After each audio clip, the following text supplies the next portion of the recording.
Hi folks, welcome to what I'm pretty sure is the third in our series of Dharma Outreach, Dharma Talks. And today we've just got myself and Marshall. Welcome again, Marshall. Always.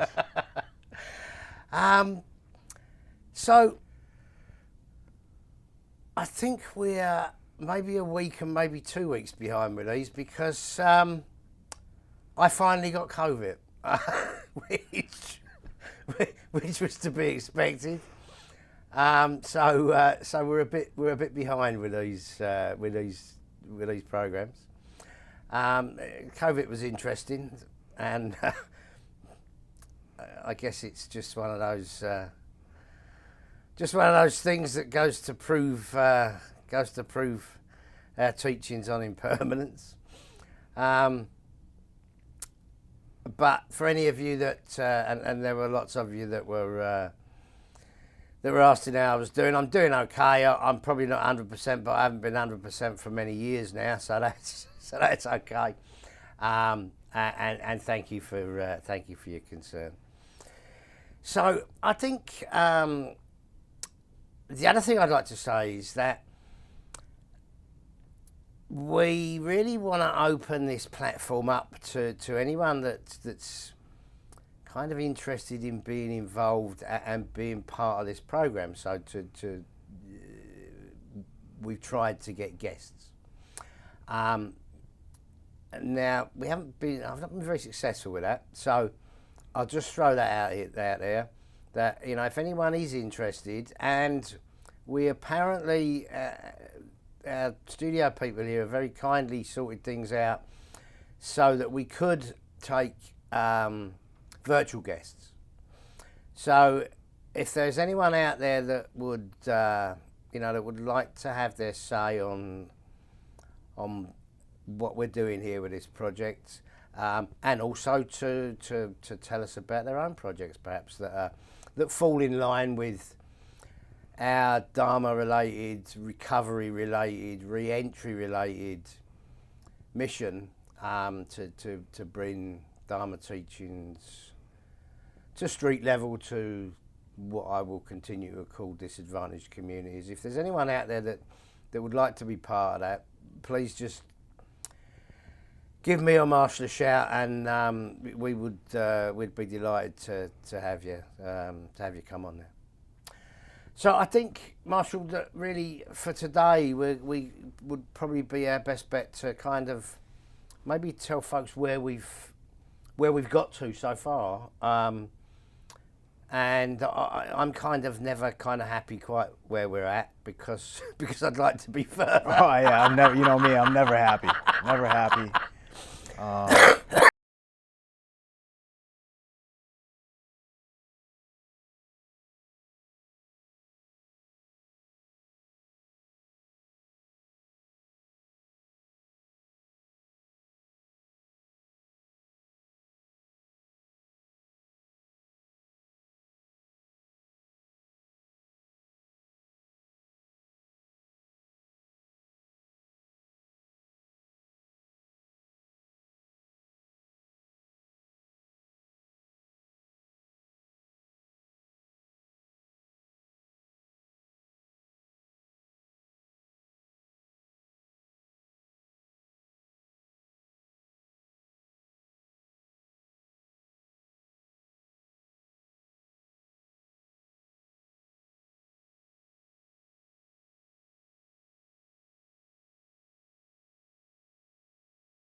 The whole thing. Some of the positives we've had. Yeah, I could talk about it. I remember I read a quote once, and it was from an old politician or something, and he said, if you're gonna go out to fight for righteousness and justice, don't wear your best trousers.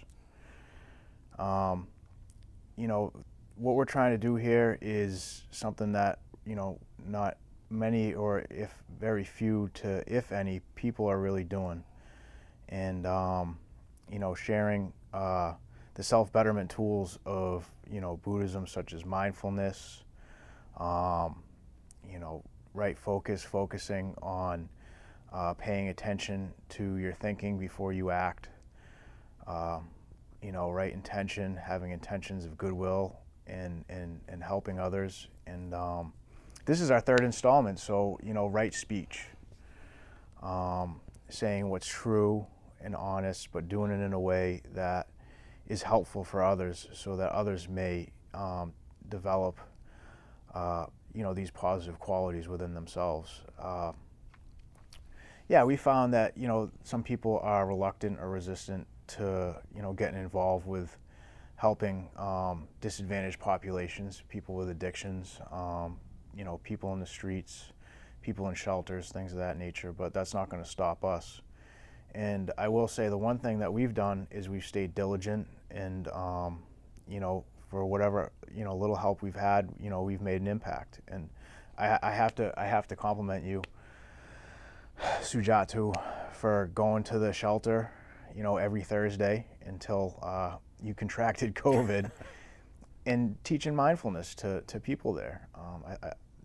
That's amazing. And going and speaking at, the detox with me, and, being very active, and, helping in any way you can to build connections with other people and organizations that might be able to help in this project, so that we can be of more assistance and more support for anybody out there that might be interested in utilizing these tools to improve their health, happiness, and life. I think, to be fair, it's very, very much a team effort. It's very much a team effort, and the team is growing. The team is growing slowly, and that's encouraging. I think that, we always knew that this project was kind of going to be out of any traditional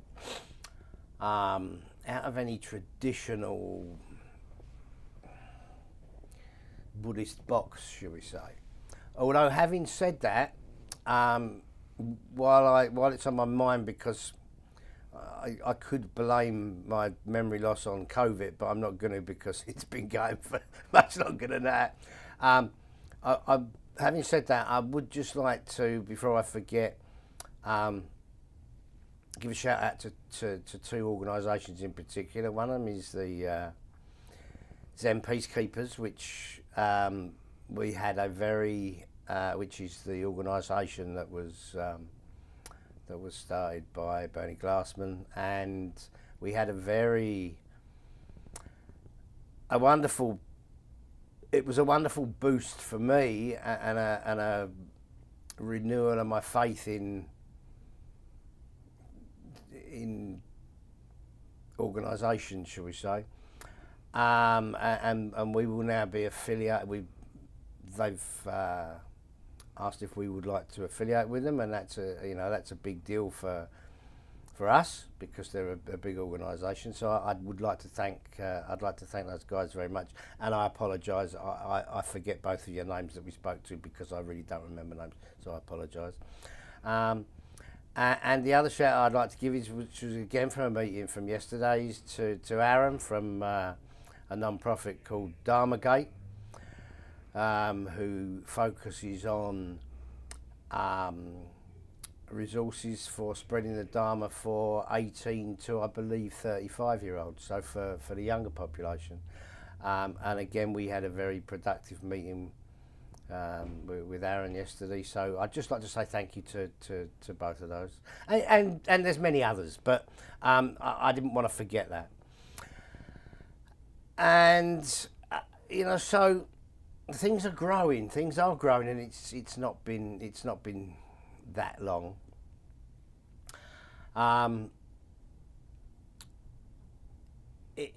Obviously the whole COVID thing was a bit of a hiccup, but I'm certainly hoping to be, to be out and about even more. And,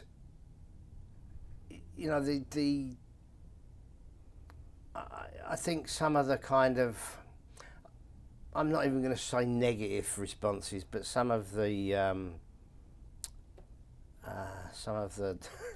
not so positive responses, they were to be expected, I think. And that's okay. We'll live with that. We'll live with that. I don't know how you feel about that, Marshall. Well, one of the things I think about, the nonprofit Tiffany's Recovery Incorporated, and I also would like to give a shout out to Everyday Boston, which is a nonprofit founded by Kara Solomon. She's been great to us. Namaste Sober has been great. And there's other organizations too that we're really appreciative of. But getting back on track, what I like to say is with these issues, these are things that are very difficult to understand, and they're very difficult for people to, connect to on a deep personal level. It's easier to just shy away from it. And by going into shelters and detoxes and places like that, and understanding that on some level people there are suffering, and sharing with them information about something spiritual or educational or anything, it's a difficult thing to do. And I think although difficult, it's the best thing to do on some level. Is not because you feel like you have to share this with them or you have something to give to them, but just to make it accessible so that they know that it's there. If ever they're curious or want to know more, it's something that they could use for themselves in that moment or in the future. And Buddhism's, it's a beautiful tool because, on the surface it's very simple and practical, and but once you dig into it a little bit more, it becomes very deep, philosophical, and transformative, and that was the whole idea behind Dharma outreach, is to just make something accessible to people that might, otherwise never have a chance to access it. And I guess my stance, at this point, because Sujo, I get frustrated, I get frustrated. But my stance from the experience in learning, as you said, we learned, is that, I cherish all beings. I cherish all beings in all states, whether they be, higher spiritual states or, states of agitation. And so, all we can do is clean up our own yard and do the best we can do. And if there's a few neighbors that notice that and they want to come over and have a barbecue, that's cool. If some other neighbor's not interested, that's fine too. We're here to support everybody of all walks of life. Dharma is something that was made accessible to all beings, within the capability to comprehend it. And as human beings, we have this wonderful ability to comprehend these teachings and these practices, and then utilize that, to make our lives more manageable, happier, healthier, and even achieve certain spiritual and meditative attainments on some level. And this is the third episode, Right Speech. Right Speech is about, if you know something that's going to help, you share it and you tell people, but you don't tell them in a way where you're trying to force something upon them, but you're just saying, if you're interested, I do know this. If you'd like to learn more, this is how you go about it. It's that simple. I think that's it's very interesting, actually, what you just said, Marshall, about right speech. I think there's a forgotten, or sometimes forgotten, element about right speech, that it needs to be right for the particular audience that you're addressing with that speech. I don't make any secret about the fact that I don't fit in with the establishment, and that there's a reason for that. There's a reason for that. And that's why I don't, and I know people have asked me, and that's why I don't sit and do traditional talks on suitors and discussions. I'm really not interested. There's plenty of people doing that. I can do that. I can do that all day long. With the best of them. But that leaves out a huge section of society. So I think there's a very important aspect of right speech, that it is right for the people that are in front of you. And people will disagree with that, and that's fine. I have no problem with that. I have absolutely no issue with it. I only have an issue when my only issue is when someone or ones want to say that this is the only way to do a certain thing, and if it's not done this way, which is their way, then it's wrong. So, as part of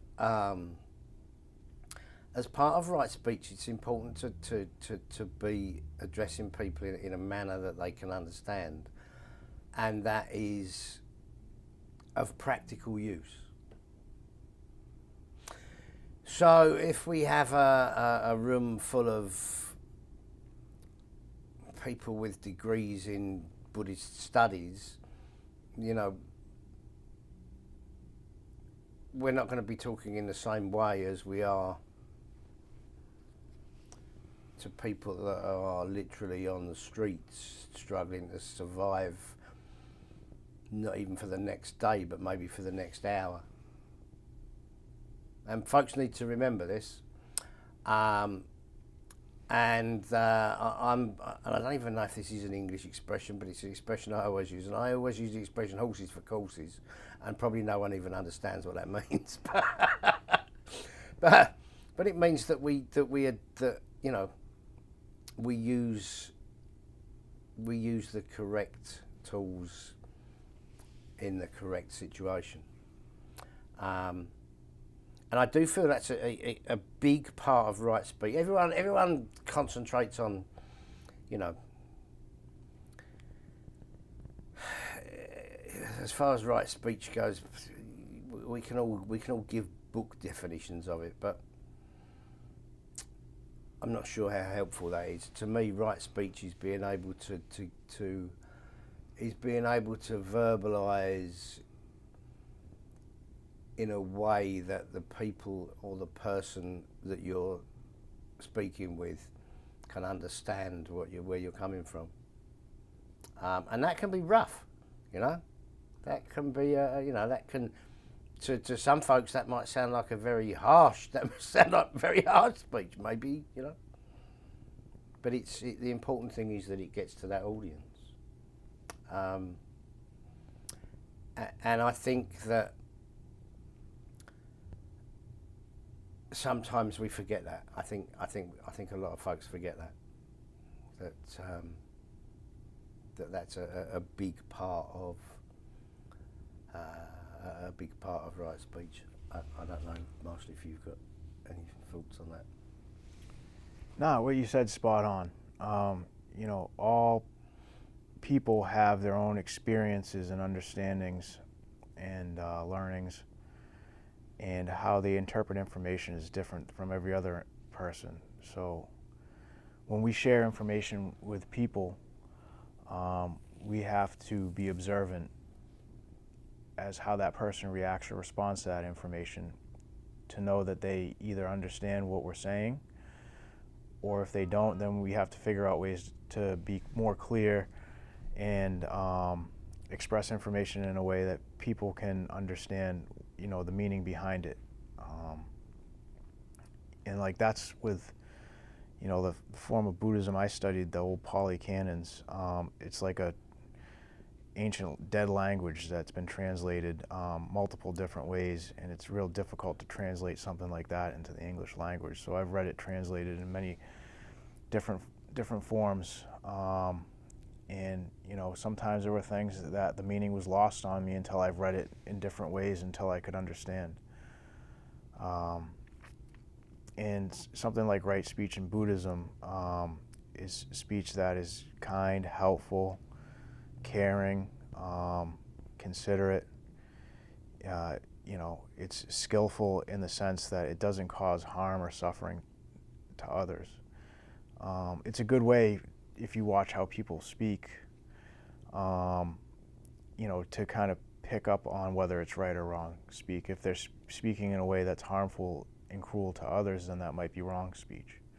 If somebody's speaking in a way that's kind and considerate and helpful to others, that would be, you know, right speech. The whole point is to reduce dis-ease, to reduce suffering. You know, the Pali word that they always translate into suffering, dukkha, is the Pali word. Gets translated so many different ways: stress, dis-ease, dissatisfaction, and suffering, the most popular. And I think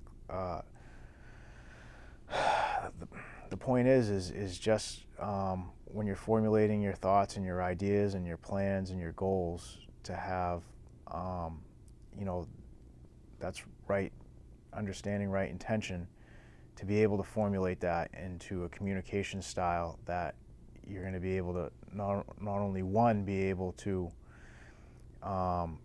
communicate the meaning behind what you're saying, but say it in a way where, you know, it's not upsetting to others. And I would also venture out there to say that right speech would be speaking up when you know you should and then you don't, and that might cause harm to somebody else. So there's many different dynamics to this, and you know, and that's what we're doing. Sujato and myself, we're speaking, we're talking about something that's been very useful for us. It's been useful for others. And we're trying to, you know, bring it out there for other people so that they can learn about it and see if it's something that might be helpful for them. And you know, the intention is very strong towards healing. And you know, every human being, wherever they come from, has experienced pain and suffering, and all human beings are, you know, either in a process of healing, or they might be in a process of degrading in suffering, or increasing suffering. And the whole goal in what we do and what we say is to expand on the process of helping people heal. And if the beautiful thing about it is, you know, having a larger nonprofit that kind of provides different elements, is if the Buddhism part isn't helpful, there's other aspects that we can turn to, or other resources and things that we can, you know, help that person with, so that we can facilitate healing. That's the overall goal, and it's an unselfish goal. And you know, I would venture out there to say that, you know, right speech is selfless. It's not a selfish venture. So, kind of gauging that in our own speech, but gauging that in the speech of others. I think it's something that struck me there, Marshall, when you said about speaking up. And I think speaking up, what struck me about that is that I make no secret of the fact that I have suffered with huge alcohol and substance abuse issues in the past, and I will I refuse to hide that. There is still a huge stigma to it. There are still people that judge me for that, and that's fine. But I think it's important that, you know, if we've been lucky enough to come through something like that, and in my case, it's been with the help of the, you know, certainly with the help of the Dharma. You know, I think we almost have a responsibility. Maybe that's a little bit tough for people to take, and maybe that's a little bit strong for me to say, but we almost have a responsibility. I didn't coin this phrase, and I don't know where it came from, but it's very true. That really, you know, we almost have a responsibility to be loud in our recovery so that people don't continue to die quietly from this, what is a terrible disease, affliction, call it what you will. And I think that struck me when Marshall mentioned, you know, speaking your own truth, if you like, as part of right speech. So I won't apologise for getting on my soapbox, and I will continue to recover loudly.